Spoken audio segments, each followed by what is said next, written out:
క్రాంతికారి గారు పరిమితికి మించిన ఆలోచన విధానం కూడా ఒకసారి ఫెయిల్యూర్ కి దారి తీస్తుంది అంటూ ఉంటారు. మరి ఇది కరెక్టేనా? డెఫినెట్గా ఇప్పుడు సిస్టంలో నంబర్ ఆఫ్ ఫైల్స్ ఉన్నాయి, మెనీ ఫైల్స్. సిస్టమ్ స్లో అయిపోతుందా లేదా? మనం ఏం చేస్తున్నాం? రైట్ క్లిక్ ఇచ్చి డిలీట్ చేసి పడేస్తున్నాం. వైరస్ ఉంది, యాంటీవైరస్ పెట్టుకుని క్లీన్ చేసుకోండి. ఇక్కడ కూడా అవసరానికి మించిన ఉన్నప్పుడు చాలా పెద్ద రోమ్ ఉండొచ్చు, ర్యామ్ తక్కువ, బట్ ఆ ర్యామ్కి సరిపడగా నీకు ఆలోచనలు ఎక్కువైపోయినాయే, స్లో అయిపోయింది నీ సిస్టమ్, ఆటోమేటిక్గా ఫెయిల్యూర్ వస్తుంది. రోమ్ అంతే మారుతుంది. అది అమ్మ నాన్న మనకి గిఫ్ట్గా ఇచ్చింది Rome, brain hard disk capacity అంతే.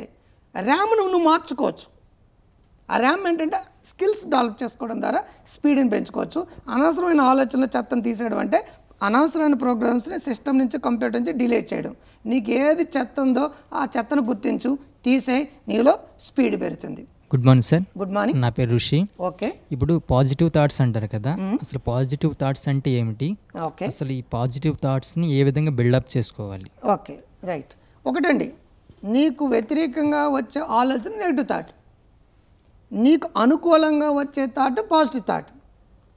ఫర్ ఎగ్జాంపుల్, నేను నలుగులోకి వెళ్తే భయం వేస్తుంది అంటే అది నెగిటివ్ థాట్ పాజిటివ్ థాట్? మీరే చెప్పేచ్చు. అది చెప్పండి, negative thought positive థాటా?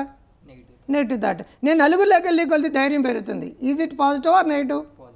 Then so positive thought అంటే నీకు ఏది అనుకూలం అది పాజిటివ్ థాట్. సమ్టైమ్స్ వరి ఉంది, వరిలో ఒక చిన్న తులసాకు ఉంది, తులసి మొక్క కూడా మంచిదే, కానీ వరికి అది ఏదడ్డది? తులసి మొక్క అడ్డు, తీసేయాలి.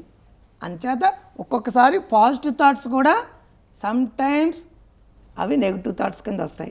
Okay sir. ఒక్కోసారి చెడు కూడా మంచిదే అంటూ ఉంటారు కదా, అంటే నెగిటివ్ కూడా ఒక్కోసారి మంచిది అవుతూ ఉంటుంది. డెఫినెట్గా. దీన్ని ఎలా వివరిస్తారు? ఫర్ ఎగ్జాంపుల్, మన కార్ మీద వెళ్తున్నాం, ర్యాష్గా డ్రైవ్ చేసుకుంటూ వెళ్తున్నాం, ఒక ఇన్సిడెంట్ జరిగింది, దెబ్బకి నెక్స్ట్ నుంచి మనం కార్ని ర్యాష్గా డ్రైవ్ చేయం అంటే అది చెడు జరిగింది, జాగ్రత్త అలవాటు అవుతుంది.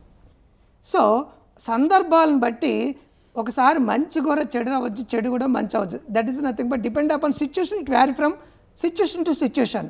మనం ఏది సందర్భాన్ని బట్టి చూసుకోవాలి, అన్నిట్లు కూడా జనరలైజ్ చేయడానికి వీలు కాదు వీలు కాదు. It's depends. ఒకసారి ఇంటర్వ్యూలో ఫెయిల్ అయినప్పుడు ఇంకా బాగా ప్రిపేర్ అయితే ఐఏఎస్ వస్తుంది. గ్రూప్ 1 ఫెయిల్ అయినందుకు బాధపడద్దు, ఐఏఎస్ వస్తున్నందుకు సంతోషించు.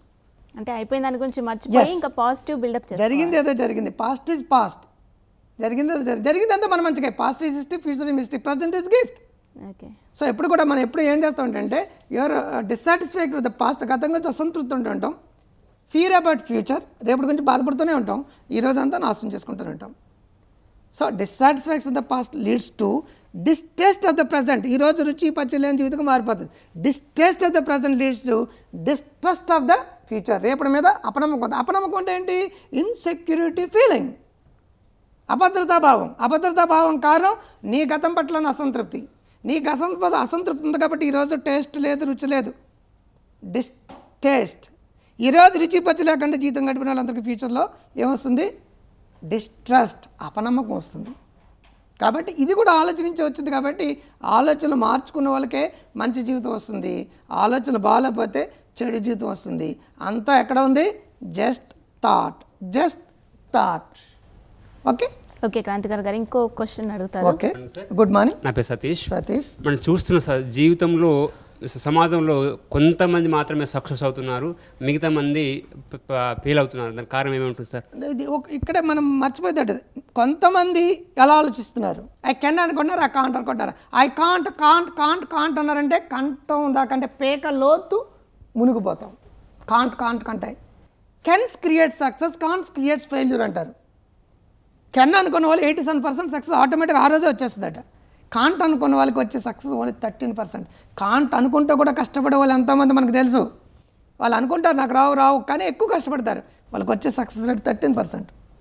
సో సక్సెస్ అయినాడు కారణ అండ్ ఎఫెక్ట్. న్యూటన్ థర్డ్లో కావచ్చు, 5,000 సంవత్సరాల క్రితం బాధ్యతలో కర్మ సిద్ధాంతం కావచ్చు. నువ్వు ఏదైతే చేసావో అదే ఫలితం వస్తుంది. నువ్వు ఏది ఫలితం కావాలనుకుంటున్నా ఆ పని చేయి. కాజ్ అండ్ ఎఫెక్ట్, కారణ సంబంధం. నువ్వు అనుకున్న ఫలితం రాలేదంటే నువ్వు అనుకున్న పని కరెక్ట్గా చేయలేదు. అనుకున్న పని కరెక్ట్గా చేస్తే అనుకున్న రిజల్ట్ ఎందుకు రాదు? ఒకవేళ రిజల్ట్ రాలేదంటే ఎక్కడ తప్పు ఉంది, ఆ తప్పుని దిద్దుకో, దాన్ని అగైన్ సక్సెస్ కాదు బంపర్ సక్సెస్ వస్తుంది.